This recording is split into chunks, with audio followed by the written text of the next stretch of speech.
हाय प्यारे बच्चे, good morning all of you. कैसे हैं आप लोग? अच्छे और स्वस्थ हैं? चलिए, क्षमा चाहूँगा प्यारे बच्चों, कुछ दिन की प्रॉब्लम है जहाँ की मैं वीडियो बना रहा हूँ वहाँ बैकलाइट की अच्छी व्यवस्था नहीं है, ठीक है? तो एडजस्ट करिए, कुछ दिन के बाद मैं फिर स्पष्ट वीडियो आप लोग को मिलने लगेगा विद क्वालिटी, ठीक है? तो चलिए, पिछली वीडियो में हम लोगों ने देखा था यूज ऑफ इट, और इट को हम लोगों ने पर्सनल प्रोनाउन के रूप में देखा था। इस वीडियो में हम लोग यूज ऑफ इट को देखेंगे न्यूट्रल इट के रूप में, ठीक है? तो चलिए स्टार्ट करते हैं। न्यूट्रल इट मतलब इट का प्रयोग न्यूट्रल के रूप में, ठीक है? देखिए, ध्यान दीजिएगा। अब थोड़ा सा एक नोट हम लोग लिख लेते हैं, ठीक है? तो फिर बातचीत को आगे बढ़ाते हैं। कुछ वाक्य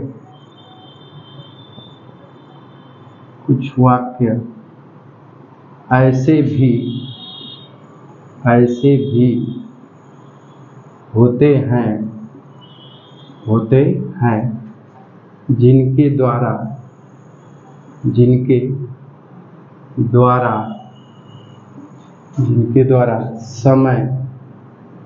समय दिन महीना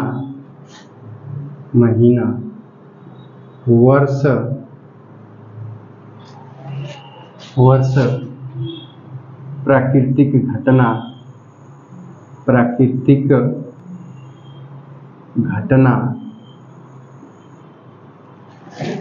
घटना इत्यादि का भावबोध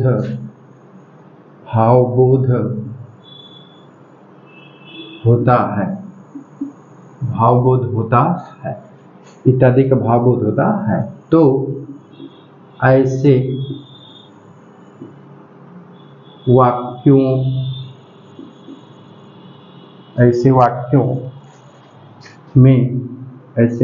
में कर्ता के रूप में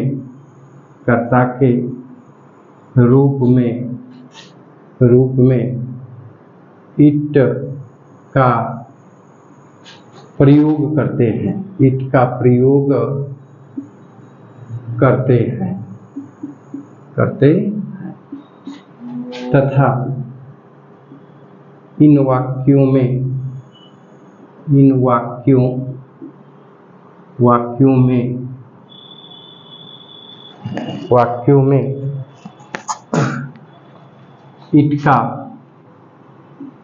इट का कोई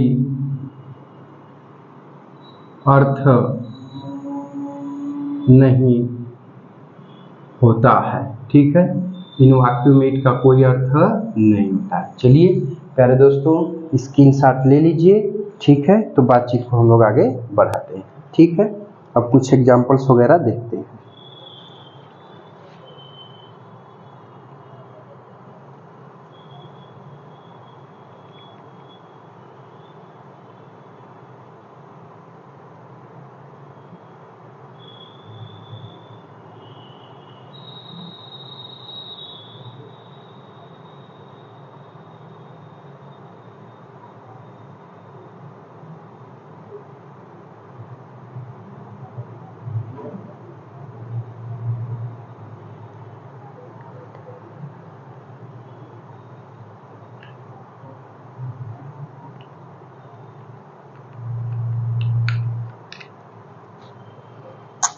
चलिए, बहुत ही प्यारे बच्चे हैं, अच्छे बच्चे हैं आप लोग, ठीक है? बातचीत को थोड़ा सा आगे बढ़ाते हैं, ठीक है? चलिए, इसको मिटा देते हैं। चलिए देखिए, अब स्ट्रक्चर को समझते हैं। देखिए, तो कोई भी वाक्य रहेगा जिससे प्राकृतिक घटना, समय, दिन, वर्ष, महीना का भावबोध होगा, तो ऐसे वाक्यों के लिए कर्ता के रूप में हम इट का प्रयोग करेंगे। तो सर्वप्रथम कर्ता के रूप में हम क्या लगाएंगे प्यारे दोस्तों? तो कर्ता के रूप में हम इट का प्रयोग करेंगे, ठीक है? इसके बाद अगर प्रेजेंट टेंस में रहेगा तो इज और आर लगा लेंगे, तो हमेशा इज ही आएगा, ठीक है? और पास्ट टेंस में रहेगा तो इट एक वचन रहेगा तो क्या आएगा? वाज आएगा, ठीक है? फ्यूचर में रहेगा तो आपका विल बी आएगा, ठीक है? इसके बाद यहाँ पर आपका एक तरह से कॉम्प्लीमेंट रहेगा, ठीक है? कॉम्प्लीमेंट रहेगा, ठीक है? और इसके बाद रहेगा अदर वर्ड। ठीक है दोस्तों, समझ रहे हैं। चलिए, आपका सब्जेक्ट के रूप में यहाँ पर इट हो गया। ठीक है, चलिए, बहुत ही अच्छे बच्चे हैं, सुंदर बच्चे हैं। अब बातचीत को ध्यान दें। चलिए देखिए, जैसे भी ध्यान दीजिएगा, हमने बोला अब 5 बजे हैं, अब 5 बजे। ठीक है, तो ये वाक्य किसका बोध करा रहा है? समय का। तो अब इस वाक्य के लिए कर्ता के रूप में हम किसका प्रयोग करेंगे? इट का। देखिए, तो पहले हम क्या लिखेंगे दोस्तों? इट। ठीक है, किस टेंस का है? प्रेजेंट टेंस का। इट एक वचन है तो क्या लगाएंगे? इच। अब कॉम्प्लीमेंट की जगह पे क्या है आपका? क्या है? 5 बजे। तो इसकी अंग्रेजी हो जाएगी इट इज 5 o'clock। ठीक है, 5 o'clock का मतलब 5 बजे। और अब की मीनिंग क्या लिख लेंगे? नाउ। बस यहाँ लगा देंगे फुल स्टॉप। ठीक है, चलिए अगला एग्जाम्पल। आज सोमवार है, आज सोमवार है। ठीक है, तो देखिए, अब सोमवार है तो अब ये टाइम का बोध करा रहा है ना, तो कर्ता रूप में क्या लगाएंगे? इट। प्रेजेंट टेंस में है तो इज, और सोमवार कॉम्प्लीमेंट की जगह पे है तो इसकी अंग्रेजी क्या हो जाएगी? मंडे। ठीक है, और आज की मीनिंग क्या हो जाएगी? टुडे। तो इट इज मंडे टुडे। ठीक है, यहाँ फुल स्टॉप। चलिए कुछ और वाक्य करते हैं। एक और वाक्य लिखते हैं। आज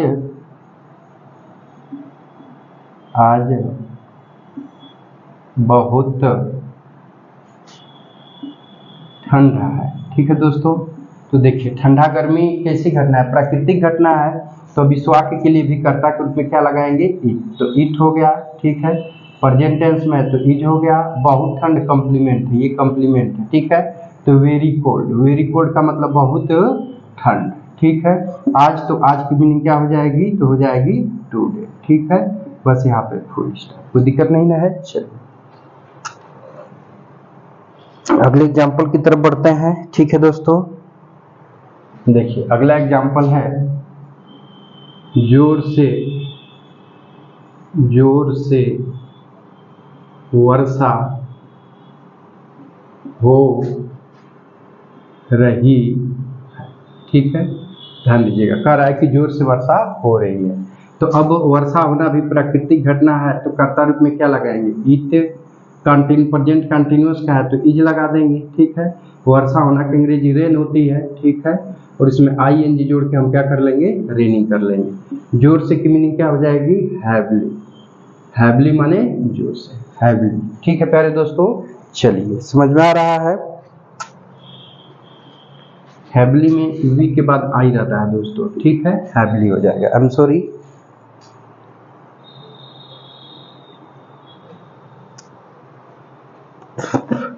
अगला एग्जाम्पल, अंधेरा हो रहा था। ठीक है, तो अंधेरा होना भी प्राकृतिक घटना है तो इसके लिए भी कर्ता रूप में क्या लगाएंगे? It. Present continuous past continuous का तो क्या हो जाएगा? वाज। और ग्रो माने होता है होना, इसमें ing जोड़ के क्या कर देंगे? ग्रोइंग। अब अंधेरा बचा तो इसकी मीनिंग क्या हो जाएगी? डार्क।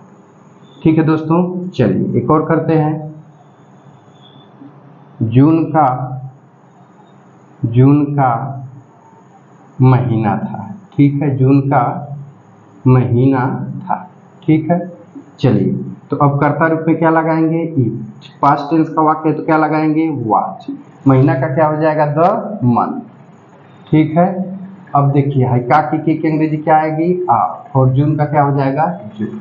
ठीक है दोस्तों, तो उम्मीद करता हूँ कि आज का एपिसोड अच्छा लगा होगा तो लाइक एंड शेयर जरूर करिएगा और कमेंट जरूर करिएगा, क्योंकि आपकी कमेंट से, लाइक से मेरा भी मोटिवेशनल बढ़ जाता है। ठीक है दोस्तों, चलिए बातचीत को मैं अब 5 सेंटेंस आप लोग को दे देता हूँ, इसको आप लोग बनाएंगे। ठीक है, चलिए छोटे इसी तरह के एग्जाम्पल्स मैं दे देता हूँ, छोटे यूजेज हैं उनको आप लोग बनाएंगे। ठीक ना, चलिए।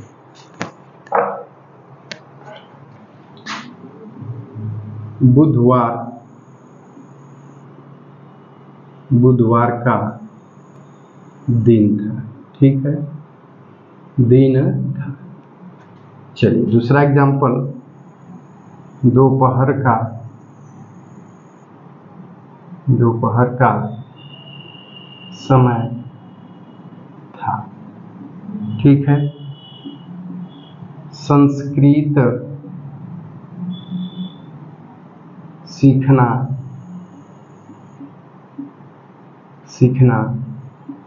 आसान है। आसान है। ठीक है दोस्तों, चलिए समझ में आ रहा है ना।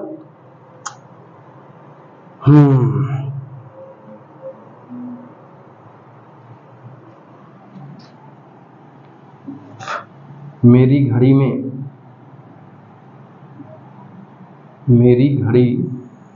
में 8 बजे हैं। ठीक है दोस्तों, चलिए अगला एग्जाम्पल। आज बहुत